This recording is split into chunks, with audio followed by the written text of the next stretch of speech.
Oi, oi, oi, tudo bom, minha gente? Olha só você que está chegando aqui agora conosco para essa nossa sequência de Mateus. Eu quero pedir que você não esqueça de se inscrever, se você não é inscrito no canal. Inscreva-se, é um dedinho aí, outro no sino e um outro no like. Por quê? Porque é a única linguagem que o algoritmo entende e aí coloca o que quer que a gente faça um pouco mais visível na plataforma do YouTube.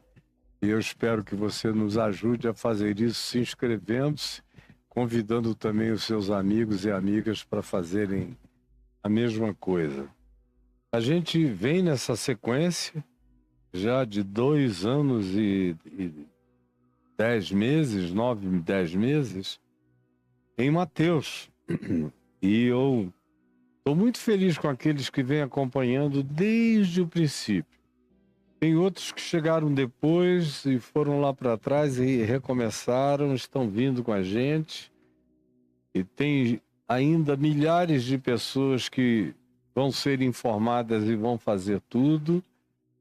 E eu tenho certeza que quem quer que, preste atenção, eu tenho certeza que quem quer que se disponha a fazer toda essa sequência de Mateus, do capítulo 1, verso 1, até o capítulo 28, no final, e fizer com atenção, e fizer checando no Novo Testamento, embora eu vá numa sequência de capítulo por capítulo, versículo por versículo, chamo Marcos para dentro para iluminar, Lucas, João, onde quer que eles tragam uma contribuição adicional ao texto de Mateus, para ficar tudo bem claro diante de você. Pois bem, eu duvido que alguém que tenha essa iniciativa e faça esse processo inteiro com boa consciência diante de Deus,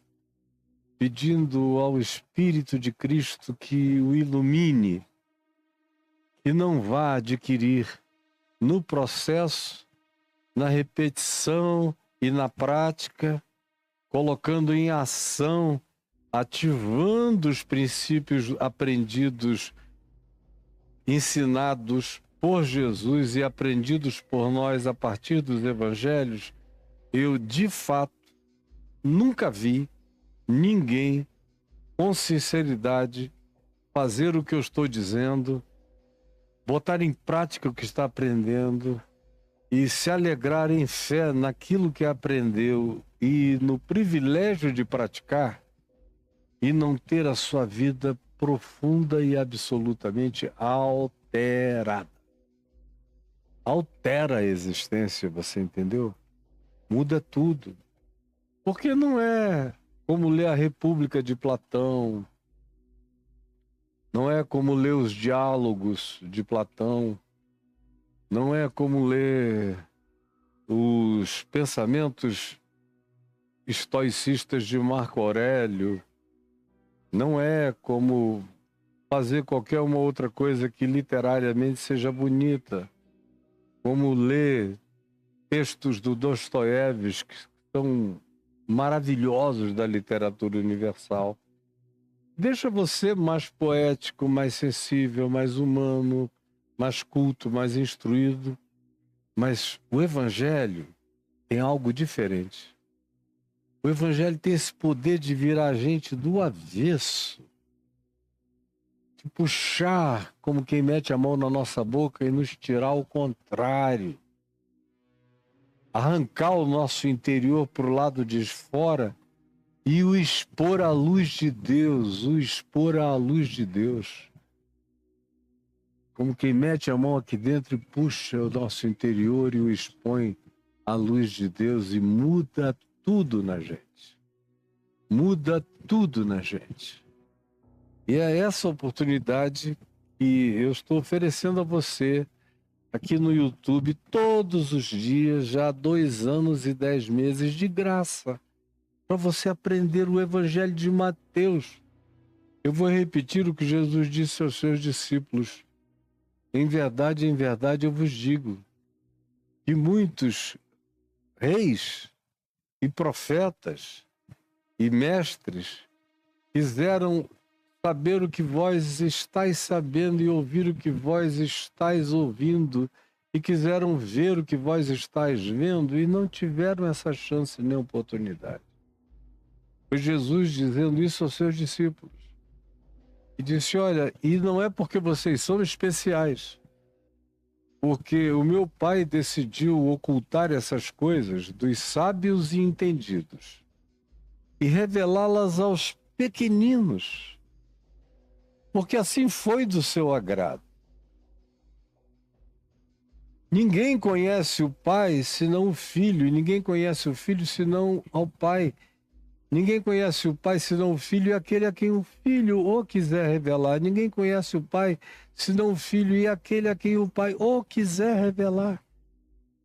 E não tem nenhum mediador humano, nenhuma igreja no meio, ninguém. É uma questão de que o Filho decide a quem revelar o Pai, qualquer que seja o coração, onde quer que esse coração esteja.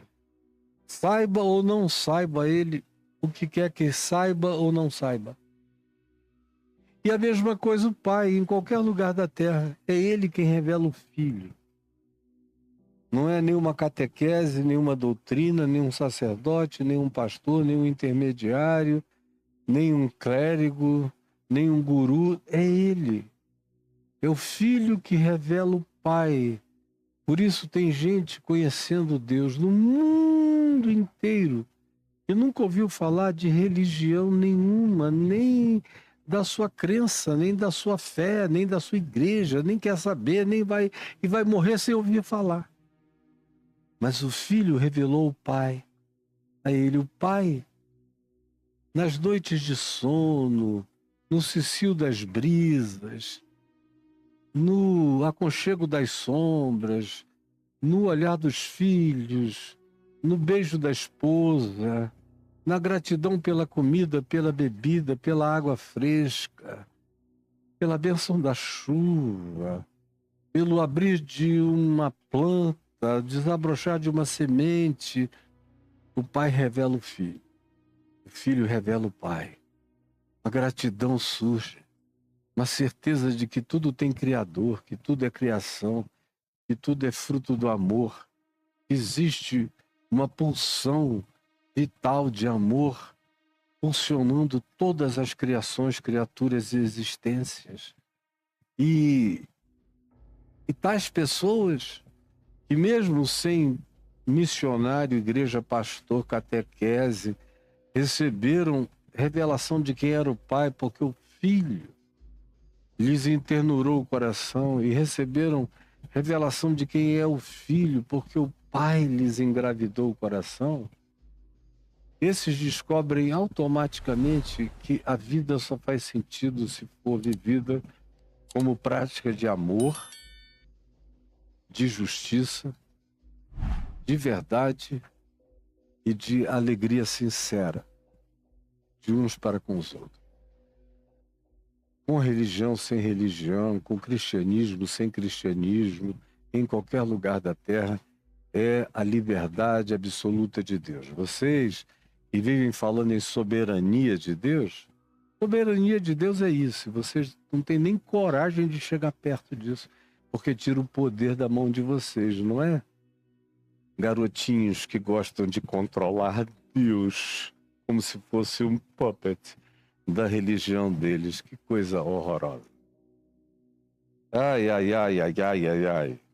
Ontem nós paramos aqui com Maria, irmã de Marta e de Lázaro, na casa de Simão o leproso, lá em Betânia, pegando um nardo puro, um perfume, um óleo de nardo, do perfume mais caro, e derramando sobre os pés de Jesus.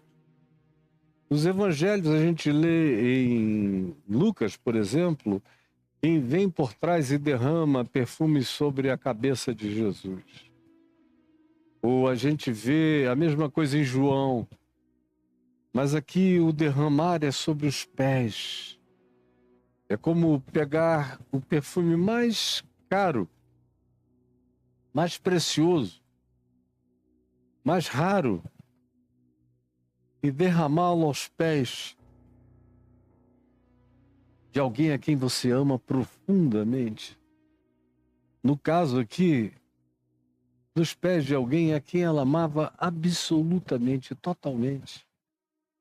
E aí vem aquela pergunta dos discípulos. Discípulos não trepam nem saem de cima, não chovem e não molham, não ajudam e não deixam ajudar, é um negócio sério. Aí eles, capitaneados por Judas Iscariotes, disseram: mas que isso, Senhor? Desculpa a nossa intervenção, mas isso aqui é um desperdício. Não foi isso que a gente aprendeu com o Senhor. Quando houve multiplicação de pães e peixes, já 2 vezes para os pobres, tu nos mandaste recolher todos os pedaços para que nada se perdesse, para que não houvesse desperdício. E olha aqui, nós nunca assistimos desperdício maior, um derrame de uma fortuna em dinheiro, na expressão de um perfume, desse óleo precioso, esse unguento caríssimo, aos teus pés, mas são os pés. Será que não era melhor ter guardado esse dinheiro, guardado esse perfume, vendido, transformado em dinheiro para a gente fazer obras sociais e ajudar os pobres? Aí Jesus olha e vê, eles estão murmurando. O texto de Marcos diz: e murmuravam contra ela. Aqui em Marcos 14, 5. Esse perfume poderia ser vendido por mais de 300 dinheiros. Era uma dinheirama. E dar-se aos pobres, e murmuravam contra Maria. Que coisa mais absurda! Você não se segura? A gente sabe que você gosta de se sentar aos pés dele para ouvir os ensinamentos, como Lucas 10 nos diz, que Maria, essa Maria, irmã de Marta e de Lázaro, gostava de sentar-se aos pés de Jesus para ouvir os ensinamentos. Mas uma coisa é ouvi-lo falando, outra coisa é pegar essa dinheirama e derramar aos pés dele. E murmuravam: que coisa mais horrorosa, você não se toca não, menina, não tem noção. Na hora que isso tem a ver com Jesus, na mesma hora eles colocam o tema e a pauta dos pobres. Se isso fosse um dinheiro que se tirasse, ela desse para qualquer um deles, nenhum deles iria reclamar. Se ela fosse tentar derramar nos pés de um deles, eles iriam dizer: não, vamos guardar isso aqui porque isso vale uma nota. É para mim, então me dá que eu vou vender e vou ficar rico. Vale um dinheirão. Mas agora eles têm a coragem de se meter entre Jesus e Maria, entre Jesus e a irmã de Marta e Lázaro, na casa de Simão o leproso, depois da ressurreição do homem putrefato, apodrecido, que era Lázaro, irmão dela, e o coração dela está cheio de gratidão. E os caras não se tocam, vão se meter, interromper romper a sublimidade, vão fazer xixi na porta dos céus, cocô na praça da Nova Jerusalém, como eu vejo o tempo todo, ou como diz o profeta Malaquias, no capítulo 1 e no capítulo 2 da sua profecia, quando diz: vocês trazem caca para cá e jogam na cara de Deus. É a expressão dele, Malaquias. Vocês vão e encebam a cara de Deus com a caca desses animais de vocês, dessa sanguinolência carregada de mosca. E vocês acham que Deus gosta disso? E que ele é um Deus de algum povo bárbaro, ou um espírito, ou um demônio bebedor de sangue, que pede sacrifícios e oferendas? Ele não quer. Ele repete várias vezes: misericórdia, compaixão e amor é o que eu quero ver como sacrifício vivo de vocês, nas relações de vocês uns com os outros. É amor, justiça e verdade e graça. Não carne, sangue, caca, xixi.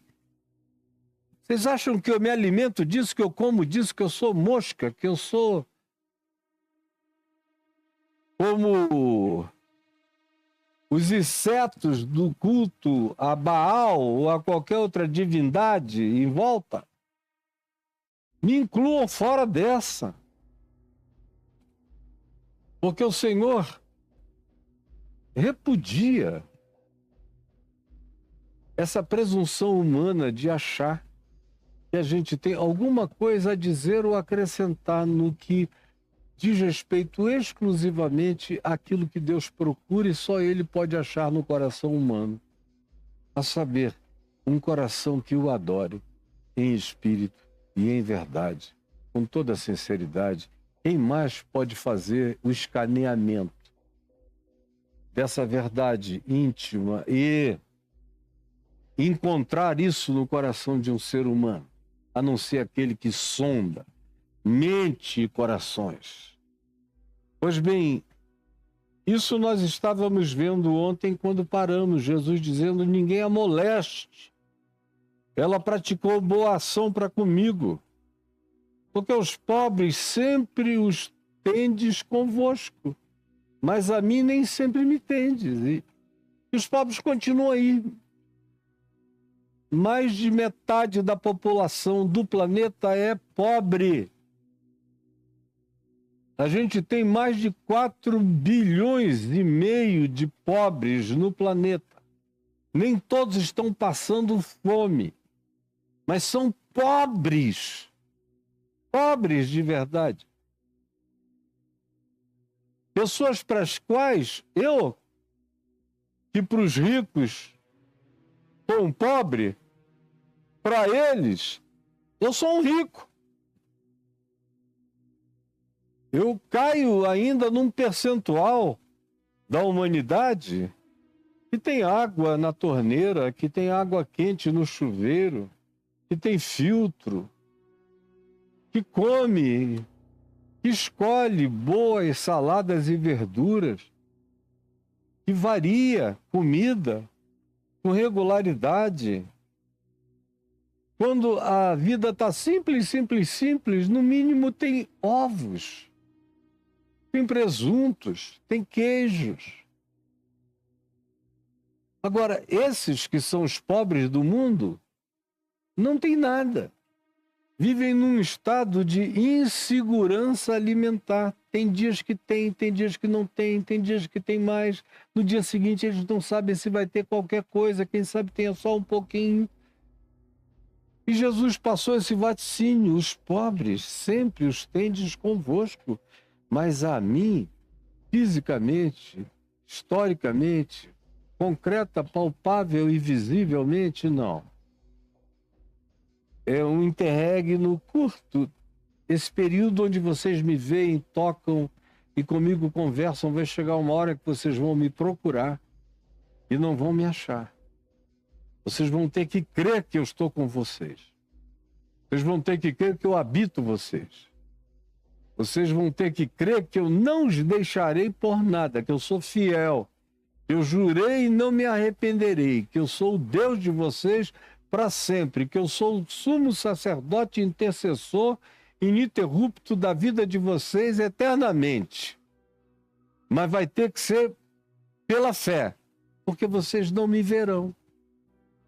Até que eu volte, ou até que vocês voltem para mim, não me verão na terra. Pois essa mulher fez algo precioso, derramando este perfume sobre o meu corpo. Ela o fez para o meu embalsamamento, para o meu sepultamento.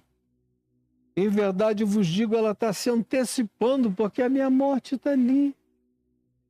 Daqui a uns dias, em verdade, eu vos digo, preste atenção nisso, como a história conta, os atos da gente são as coisas que ficam, são os exemplos, são as atitudes, são as posturas, são os compromissos, são as expressões do nosso caráter,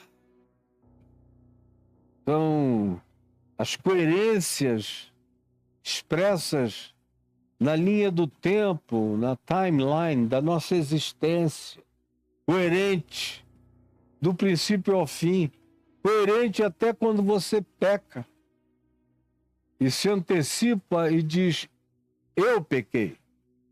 Não precisa ninguém me descobrir, ninguém tirar minha roupa, eu. Coerente a ponto de reconhecer o seu pecado, calar-se e dizer, eu preciso de um tempo para me tratar. Coerente para não mudar a mensagem, para não adaptar a mensagem às circunstâncias da hora em que se esteja vivendo. Coerente para ir do princípio ao fim, do alfa ao ômega, sem ceder à tentação de alterar nada na mensagem do Evangelho, nem um i, nem um tio na lei da vida. Coerente com a consciência da sua própria pecaminosidade e relatividade. Coerente com a graça de Deus que não falha, que é fiel, que não muda, que jamais se retrairá, porque ele jurou e não se arrependerá, que é o Deus da nossa vida de eternidade a eternidade. São essas coisas que ficam escritas. São essas coisas que viram evangelho.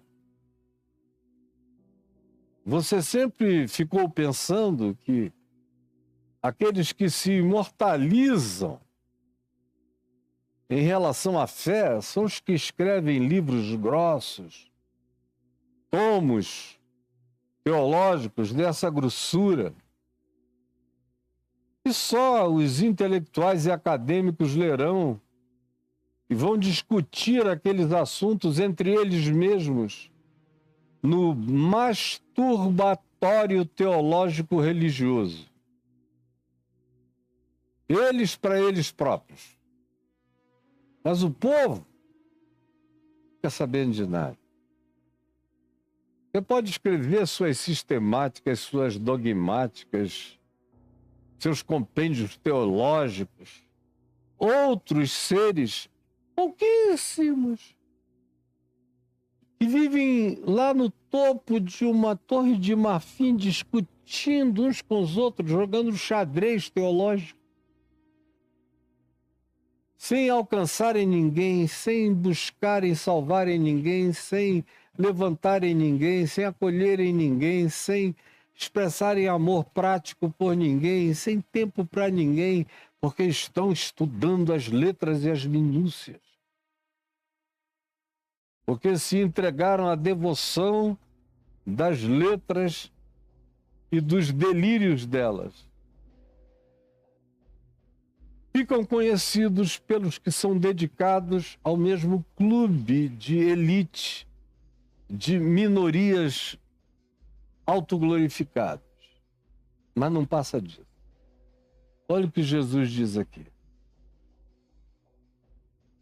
Em verdade, eu vos digo que onde for pregado em todo o mundo este evangelho, o único evangelho dele, aonde for pregado em todo o mundo este evangelho, aonde for pregado em todo o mundo este evangelho,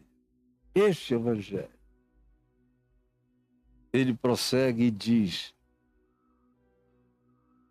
será também contado o que ela fez para a sua memória. Só existe um outro lugar onde se diz aqui nos evangelhos que alguma coisa seria feita para a sua memória. É Jesus que, dando o pão e servindo o cálice, diz aos seus discípulos: fazei isto, ou seja, partindo o pão e bebendo o cálice,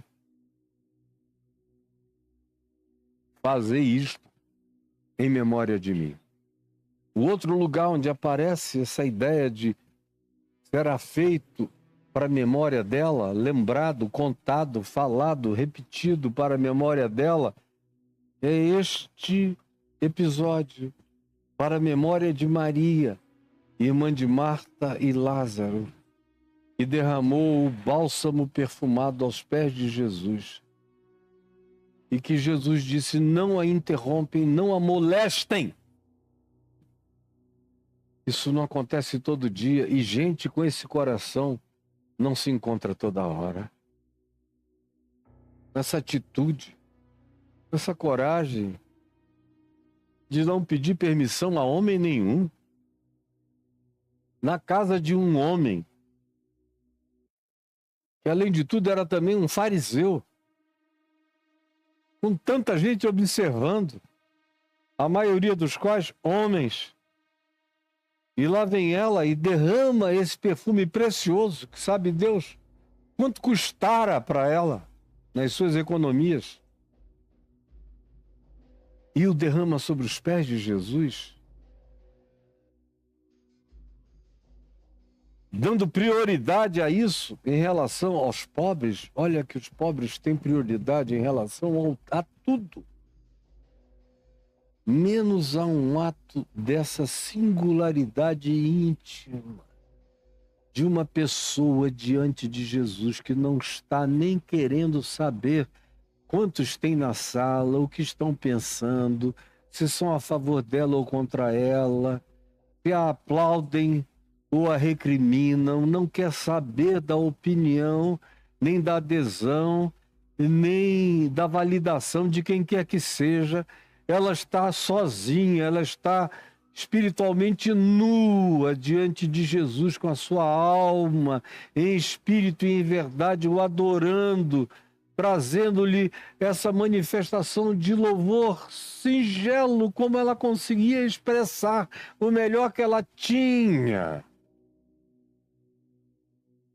E traz para Jesus. Aí vem os discípulos e querem se meter. Em nome dos pobres, que na maioria das vezes eles passam batidos e se escondem. Em nome dos pobres, acerca dos quais Jesus precisa lembrá-los toda hora: não vos esqueçais dos pobres. Foi o que disseram a Paulo, e foi o que Paulo disse aos que eram discípulos dele: não se esqueçam dos pobres. Eles têm preeminência no Evangelho do Reino de Deus. A menos que alguma Maria esteja sozinha, quebrantada, gementemente derramada em adoração diante de Jesus. Então não erga a voz, não toque, não puxe assunto, não interrompa, não diga nada, sob pretexto nenhum, nem em nome de todos os pobres do mundo. Cale a sua boca. Saiba a hora dos pobres, que é toda hora. Para você é todo dia e toda hora. Agora, essa hora de um ser humano quebrantado diante de Jesus é rara, é singular, é linda. É de uma poesia que embasbaca anjos. Por isso Jesus diz: em verdade eu vos digo que aonde quer que seja pregado este evangelho em todo o mundo, será também contado o que ela fez para a sua memória. É para ninguém esquecer que essas coisas precisam ter essa relevância de intimidade dentro de nós. Eu preciso aprender essa intimidade. Isso é o que significa: entra no teu quarto e fecha a tua porta. É onde eu derramo o meu nardo puro aos pés de Jesus. Onde eu faço aquelas coisas que a gente faz sozinho.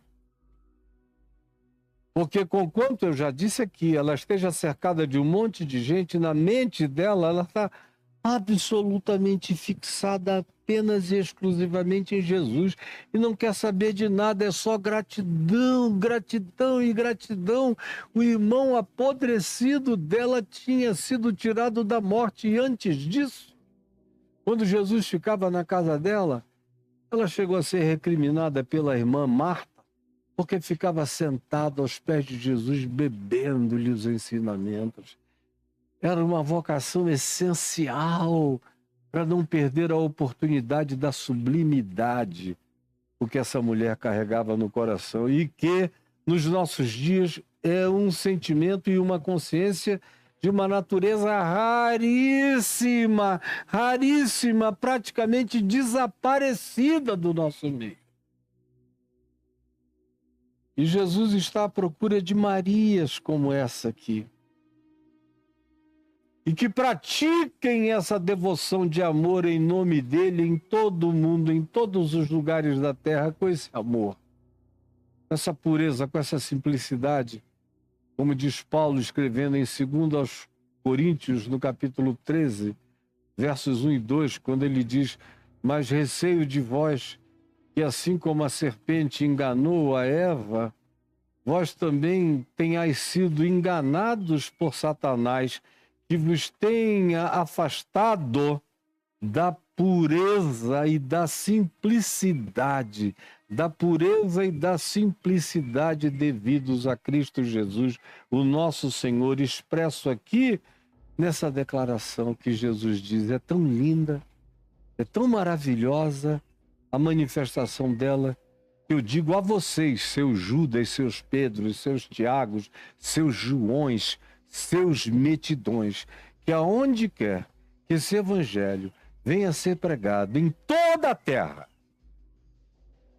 essa notícia de amor, de singeleza, de quebrantamento, deve ser contado para a memória dela.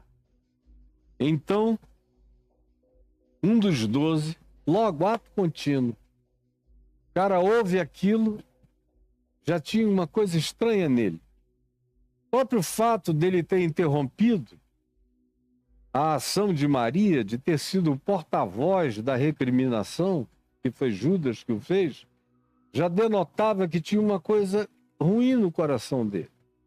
Como João diz no capítulo 12 do Evangelho, ele só falou isso porque ele era ladrão. João diz. A gente até vê isso e acha um julgamento muito forte, muito rápido, precipitado, porque Jesus mesmo nunca chamou Judas de ladrão. Disse: ai dele, era melhor não ter nascido do que nascer para viver isso, para entrar para a história das histórias desse modo, virar um personagem dessa catástrofe. Pobre homem. Mas João diz, ele já tinha isso dentro dele. De algum modo, ou por percepção, por revelação, por alguma perspectiva, João tinha essa fortíssima impressão, a ponto de escrever isso no texto a ele atribuído.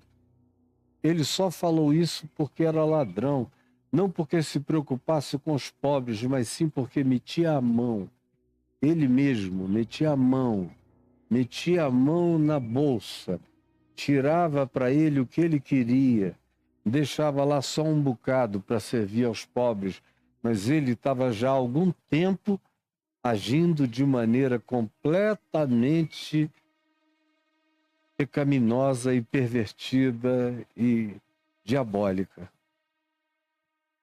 Aí, verso 14 diz, então, esse então é ato contínuo. Jesus diz isso e parece que o coração de Judas se fecha de vez. Quando Jesus disse, olha, as boas ações é que serão lembradas, e as boas ações dessa mulher, com essa atitude, vai fazer parte da narrativa do Evangelho, para a memória dela. Onde vocês forem pregar o Evangelho, lembrem-se de contar a história desse amor, dessa entrega, dessa paixão, dessa generosidade, dessa desqualificação das quantidades e da requalificação das qualidades. É isso que vocês vão fazer. Vão glorificar exemplos, não falastrices. Vão aplaudir fatos, não ficções e fakes. Vocês estão aqui para constatar e impulsionar realizações e obras, e não conversações do masturbatório improdutivo, da teologia inconsequente, dos bastidores, aonde tudo que é gerado é nada. Ninguém nasce dali. É só um derrame de sêmen no masturbatório, mas ninguém fica grávido de Cristo Jesus em lugar nenhum.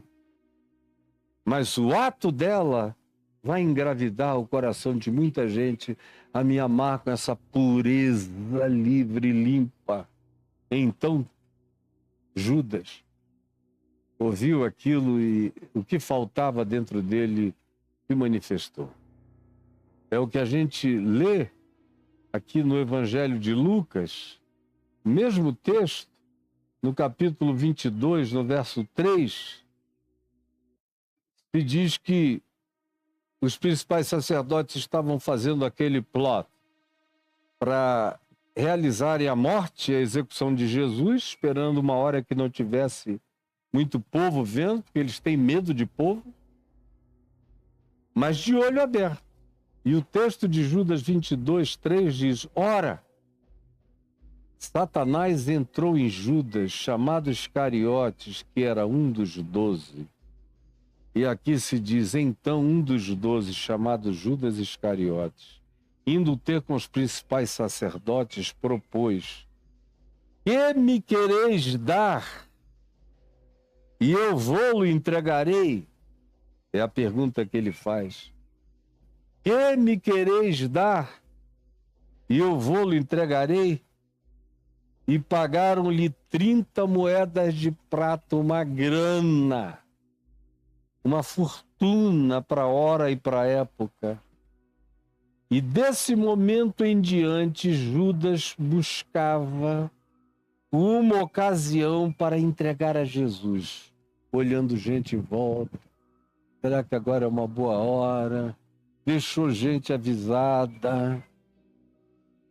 Dentre essas autoridades, olha, eu vou deixar um sinal, prestem atenção. Depois combinou uma senha. Quando chegar a hora eu venho avisar. E eu vou voltar. E para vocês o identificarem, eu vou dar uma senha. Porque diferentemente do que os crentes pensam, Jesus era uma pessoa comum. O crente pensa que Jesus era um Absalão, o mais alto de todos. O mais lindo, bonito, que passava assim todo mundo dizia, uau, que maravilha, olha que olhos. Um tal de Públio Lentulus, num texto apócrifo, que os crentes adoram, mas o texto é falso, é fake. Diz que os olhos de Jesus eram azuis, como os de sua mãe Maria, tudo mentira.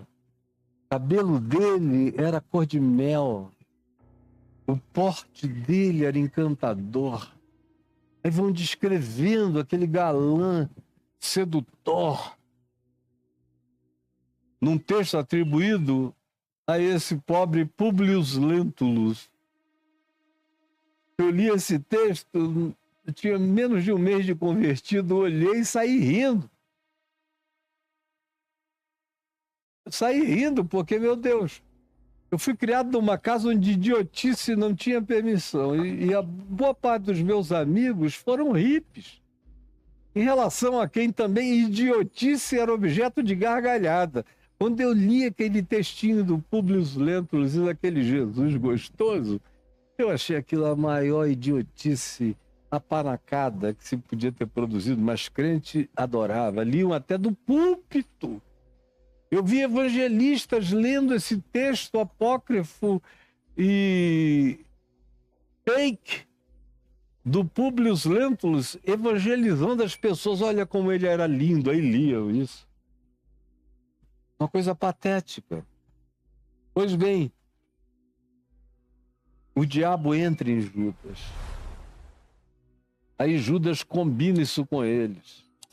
Eles dizem, a gente sabe que você gosta de dinheiro. Porque, gente, olha só, o que a religião, e é aqui que eu quero ficar pensando com você um pouco hoje, nessa traição, ela nos leva a uma questão, a dinheiro. Ele pergunta, que me quereis dar para que eu o entregue a vocês? O que vocês têm?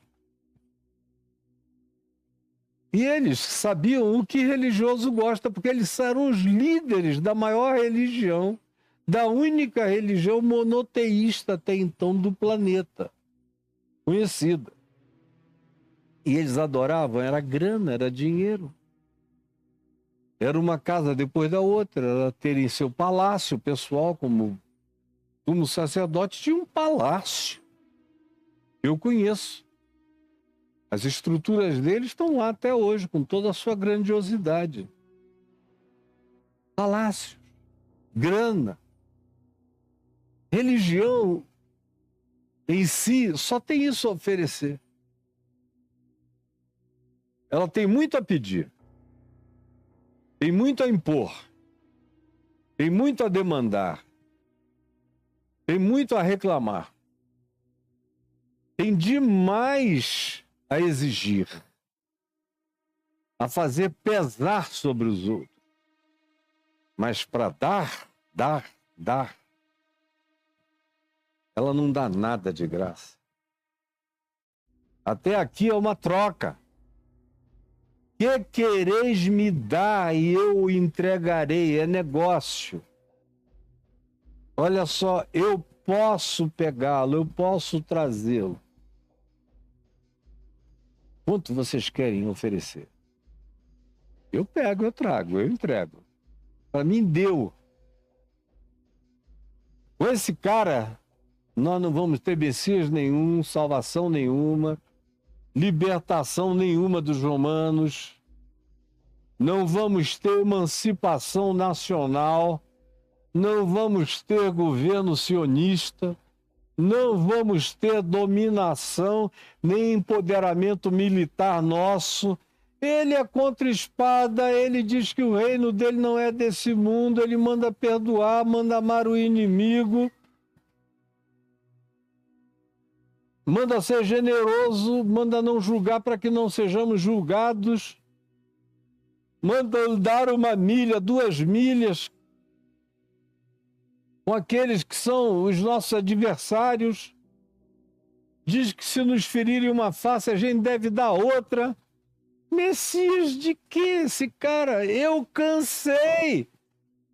Não sabe nem ficar rico, pega um dinheiro que é uma grana em nardo puro e deixa jogarem nos pés dele. E ainda diz que o evangelho, que a mensagem que se tem que pregar sobre ele no mundo todo, tem que lembrar fatos dessa natureza patética como esse que eu acabei de ver essa mulher praticar.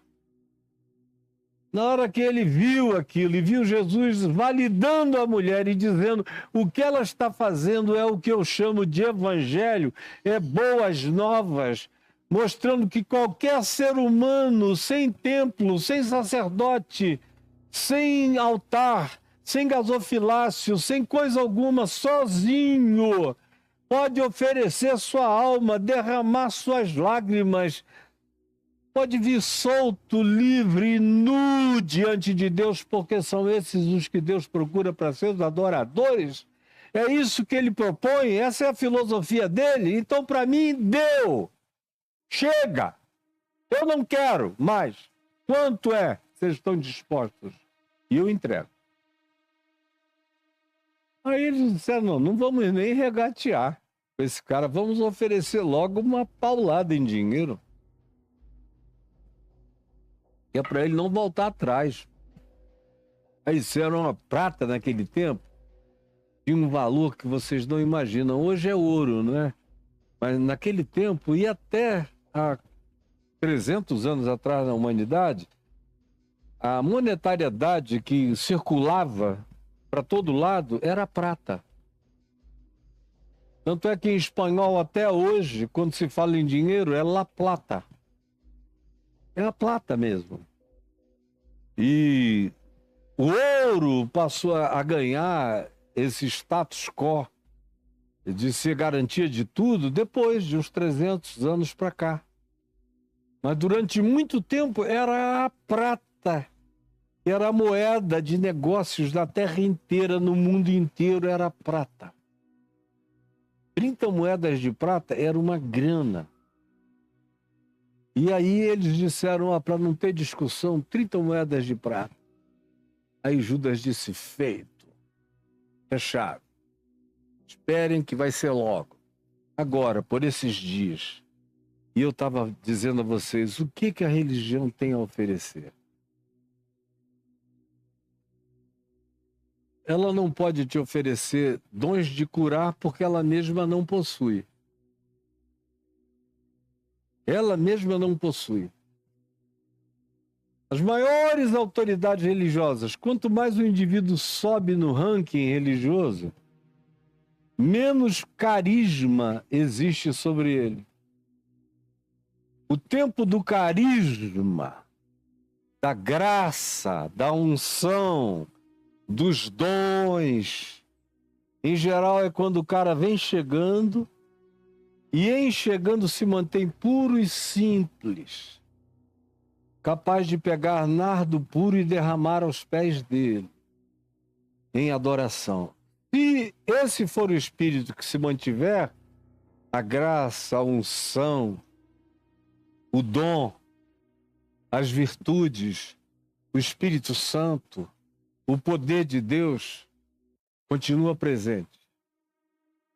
Mas quando o cara vai subindo no ranqueamento, ele começa a olhar as patentes dele, as estrelas dele, os louvores que ele recebe, as moções, os títulos, as glorificações, os louvores.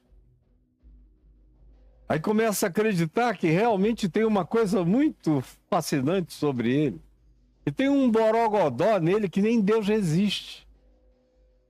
Quando esse dia chega e essa hora se interpõe na vida desse indivíduo, acabou tudo. Aí ele virou só um religioso.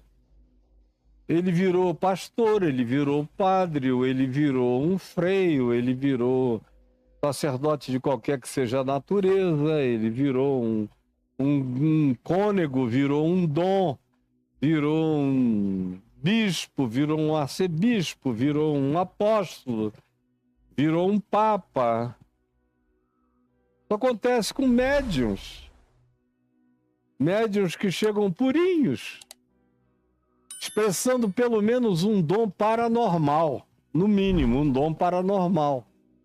Mas depois de um tempo, quando começam a vir os ricos, os senadores, os políticos, deixando grana e tal, e as mulheres começam a ficar encantadas, o cara vai virando João de Deus. E não foi o único, e nem foi o primeiro. Foi um dentre muitos que o precederam e dentre muitos que existem concomitantemente à existência deles. Está cheio de gente assim, e são os meus amigos espíritas que me contam, pais de santo candomblecistas que me contam, dizem, Caio, a minha luta no candomblé é igual a sua luta, denunciando a falcatrua. Alguns pais de santo da Umbanda, que são meus amigos e conversam comigo e me assistem todo dia, estão me assistindo aqui agora, me dizem, essa é a minha luta, porque eu tento fazer as coisas limpas e dar ênfase ao cuidado aos pobres, dizendo que Deus quer mais do que tudo o nosso serviço aos pobres. E não está interessado na venda de mandingas, para um lado nem para outro, nem de quem quer que seja. E a gente cita você o tempo todo. Eu sei que eu venho sendo citado positivamente em centenas de centros espíritas, em terreiros de candomblé e de umbanda, por gente séria que está querendo coisa séria também nesses lugares. Tenha lá a crença, o conteúdo que tenha, mas pelo menos que tenha no meio de todos os conteúdos honestidade. Mesmo que haja ignorância, que haja sinceridade pelo menos. Mas não tem sinceridade, só tem grana para oferecer, para trocar. A promessa deles é dinheiro. E você vai virando o Judas da religião quando se encanta pelo dinheiro da religião. Como essa teologia da prosperidade é uma fábrica de Judas. Escute aqui, recorta aí para você, se você quiser um recorte do que eu estou dizendo. Essa teologia da prosperidade é uma fábrica de Judas. Porque os pastores e os líderes religiosos e padres, ou quaisquer outros grupos religiosos que lidam com essa volúpia do dinheiro, prometem que você terá dinheiro se fizer a barganha conforme a proposição, conforme a mecânica do negócio espiritual ensinado a você. Mas você tem que contribuir, tem que trazer a grana. Como foi aqui? Eles sabiam que quando um discípulo deserta do Evangelho, quando ele deixa, quando ele apostata a fé, quando ele se torna um desertor de Cristo Jesus e do amor de Deus, não haverá nada que seja mais tentador, mais desejoso, mais provocativo, mais atraente, mais chamativo e de maior interesse para essa pessoa do que dinheiro. O diabo sabe disso. Satanás entrou em Judas. E aí eu vou dizer uma coisa aqui, dentro desse recorte que você deve ter para você, é que eu olho em volta e vejo Satanás entrando em milhões de Judas, líderes de igreja, de grupos religiosos. Satanás entrou neles. Isso é pior do que possessão demoníaca, porque o possesso ainda tem uma certa resistência ao espírito imundo e reage contra. Porque existe dentro dele uma vontade de reação, ele não quer se entregar. Agora, um cara que vira Judas, um apóstolo que vira Judas, um bispo que vira Judas, um pastor que vira Judas, um padre que vira Judas, um médium que vira Judas, um pai de santo que vira Judas, uma mãe de santo que vira Judas, e a maioria virou Judas, Satanás entrou neles. Eles não vão tremer, nem ter um tremelique, nem virar o olho, nem cair para lá ou para cá, não. Eles se amalgamaram. Eles se tornaram um com a entidade maligna. E o amor ao dinheiro é o centro do culto a Mamon, é o centro do culto a Satanás, ao que haja de adversário da vida, adversário do amor, adversário da graça, adversário do pobre, adversário da sinceridade. Você entra com o dinheiro e as coisas mais bonitas começam a se tornar outras. Na mesma hora. Não passa muito tempo. Eu vi e conheci gente que chegou linda. 2, 3 anos depois, bastou ir para a congregação errada, o cara já estava doidinho, maluco, correndo atrás da prosperidade de Judas.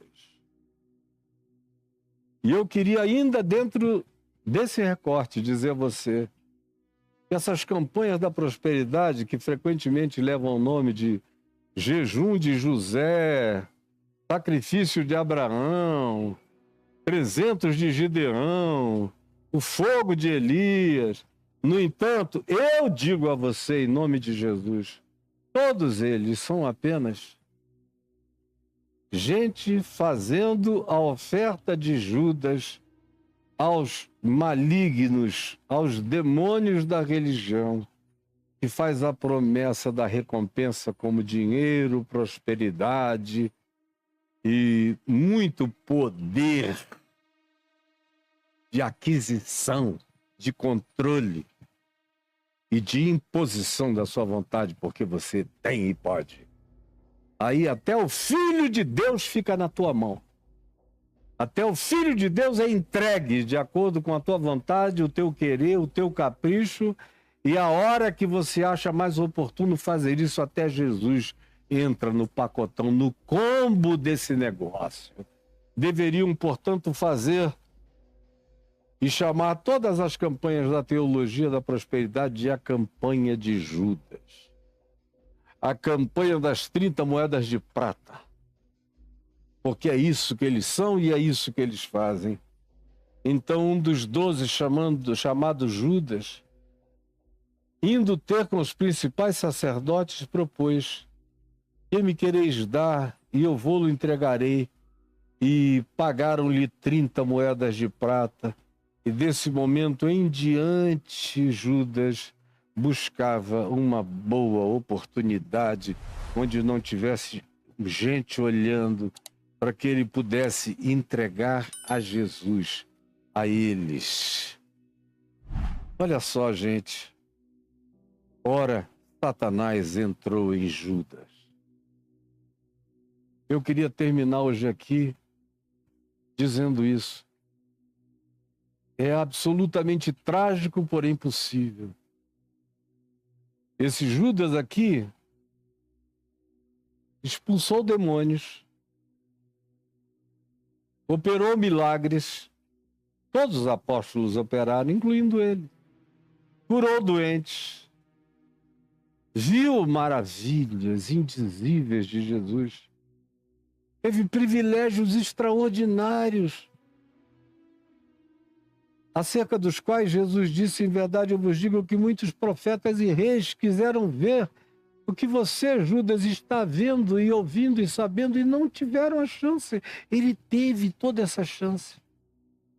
Mas o coração amou mais ao poder deste mundo, às influências deste mundo, às famas deste mundo, aos tesouros deste mundo, às riquezas deste mundo, às ilimitações propostas por esse mundo, a falta de referência de caráter pessoal para si mesmo, conforme é proposto o tempo todo.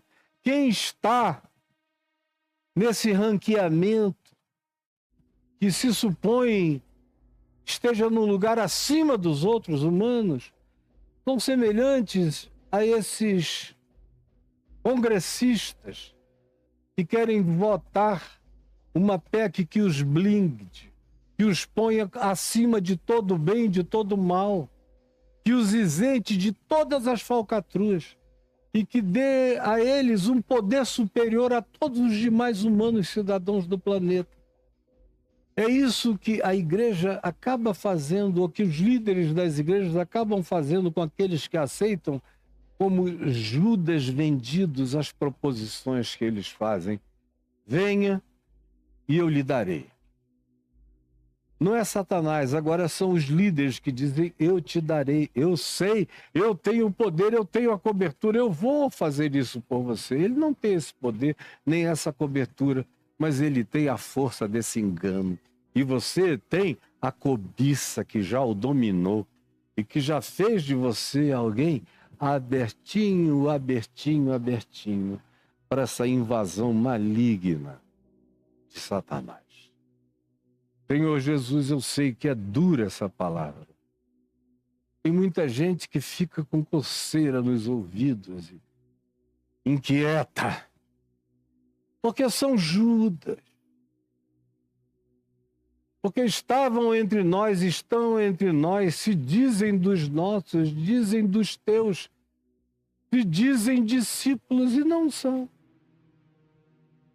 São os teus piores adversários, são os piores satanases, são os piores inimigos, são os falsos apóstolos, são esses pseudo-ministros de justiça que só praticam iniquidade. São esses anjos de luz que escondem a maldade satânica sob as suas intenções e os seus interesses e que enganam milhões de populações pela terra fora, no curso da história. E é Jesus quem é entregue para a cruz, foi e continua sendo entregue. É o evangelho que continua a ser preterido, vendido, abandonado, esquecido, porque ele nos chama a termos memórias de coisas bonitas, simples e boas, que nós não queremos. A gente quer a memória dos Taj Mahal, não dos momentos de quebrantamento e derramamento de nardo puro aos pés de Jesus na solitude dos nossos corações sinceros diante de Deus. Por favor, permite que em alguém e em alguns essa palavra tenha alcançado compreensão e a graça do entendimento. É o que eu te imploro, é o que eu te peço de todo o meu coração, em nome de Jesus. Amém e amém. Gente boa, vocês estão vendo passar aqui um Pix. E os amigos pediram que eu pusesse aqui, há um ano atrás, mais ou menos, durante alguns meses, me pediram, e aí eu botei esse Pix, que é um CPF, está escrito Caio e Adriano. Esse é para aqueles que dizem, a gente queria tanto participar da sua vida pessoal, ajudando de alguma forma você, hoje em dia, na minha velhice. E eu agradeço de todo o coração. Eu tenho até mencionado uma vez ou duas na semana alguns nomes de pessoas, nunca de quantias, de pessoas que estão nos ajudando aqui. Muito obrigado, sinceramente. Agora tem um segundo Pix passando aqui, é um CNPJ. Obviamente esse aí não é para pessoa física, é jurídica, portanto é o meu ministério. É o que eu estou fazendo, não só agora aqui nessa exposição, mas quando acabar eu vou continuar fazendo outras coisas. E faço todo dia, faço em vários lugares. E não consigo fazer sozinho, sem a ajuda dos que me ajudam.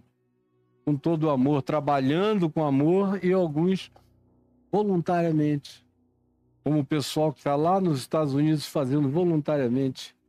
A Emily e o Diogo, lindos, filhos amados do meu coração, voluntariamente. Hoje cedo, eu abri aqui, eu já vi o grupo deles lá trabalhando. O Lácio, a Bárbara, voluntariamente, são amigos que me ajudam há 40 e tantos anos, quase 50 anos. 45 anos o Lácio, a Bárbara há mais de 40 anos. E com a expertise que Deus deu a eles, estão lá trabalhando.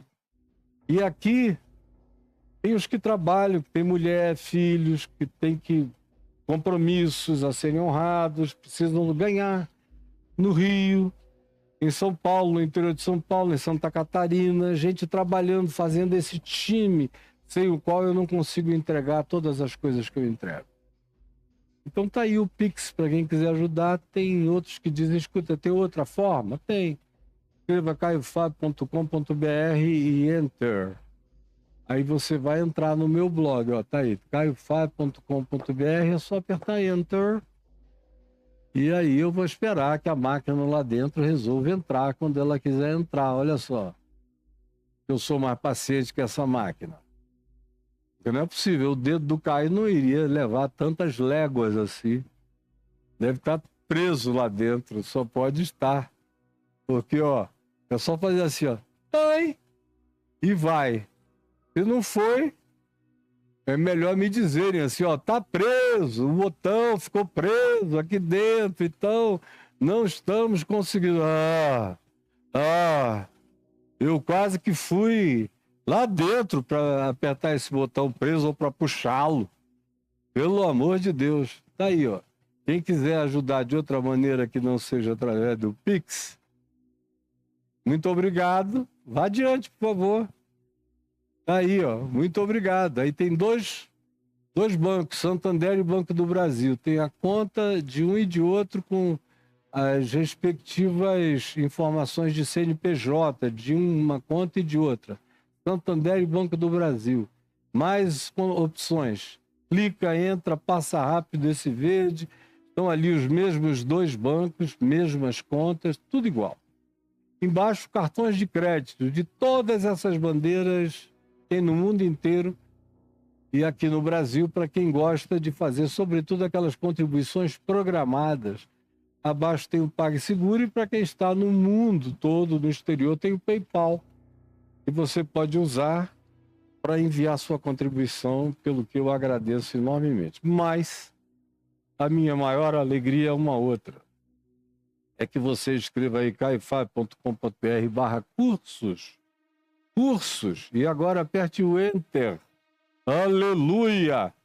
Entrou no Enter. Tá aí, ó.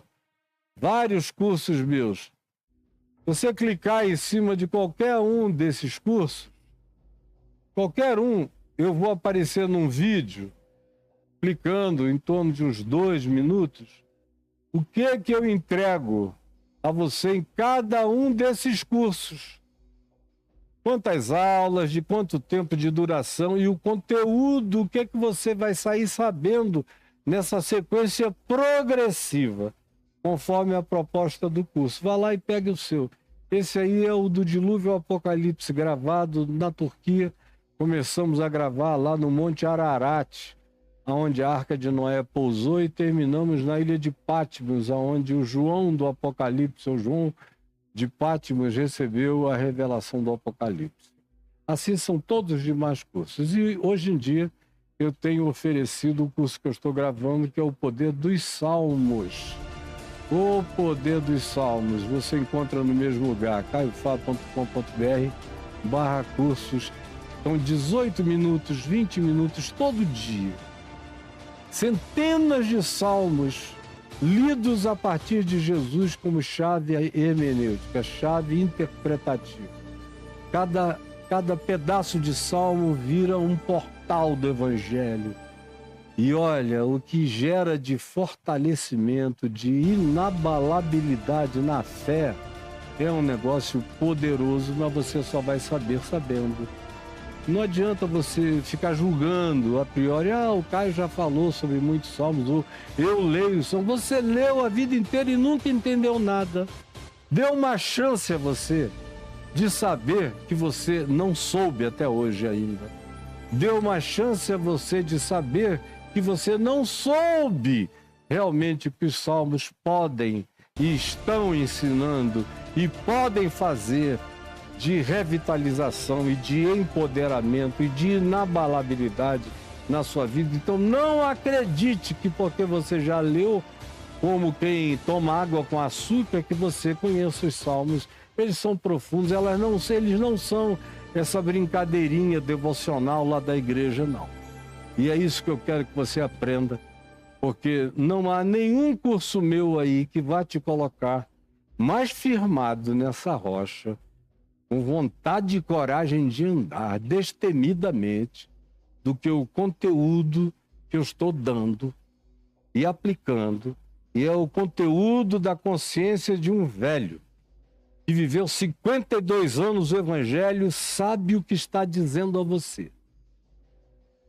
Por ter passado tudo, de bom, de mal, de excelente e de horroroso. Eu sei.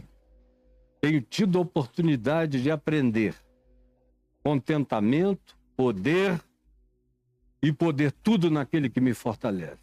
E é isso que esses salmos vão trazer a você. Peça o seu, peça logo, peça hoje, peça já. Tá bom? Um grande beijo, fiquem com Deus em nome de Jesus. Amém, amém e amém.